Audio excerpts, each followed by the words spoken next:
اور جب وہ اپنی جوانی کو پہنچے تو ہم نے ان کو دانائی اور علم عطا کیا، اور نیکوکاروں کو ہم اسی طرح بدلہ دیا کرتے ہیں۔ اور جس عورت کے گھر میں وہ رہتے تھے اس نے ان کو اپنی طرف مائل کرنا چاہا اور دروازے بند کر کے کہنے لگی، یوسف جلدی آؤ۔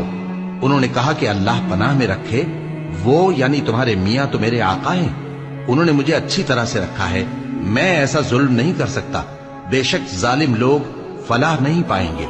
اور اس عورت نے ان کا قصد کیا اور انہوں نے اس کا قصد کیا۔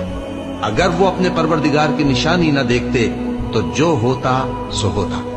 یوں اس لیے کیا گیا کہ ہم ان سے برائی اور بے حیائی کو روک دیں، بے شک وہ ہمارے چنے ہوئے بندوں میں سے تھے۔ اور دونوں دروازے کی طرف بھاگے، آگے یوسف پیچھے زلیخا، اور عورت نے ان کا کرتا پیچھے سے پکڑ کر جو کھینچا تو پھاڑ ڈالا، اور دونوں کو دروازے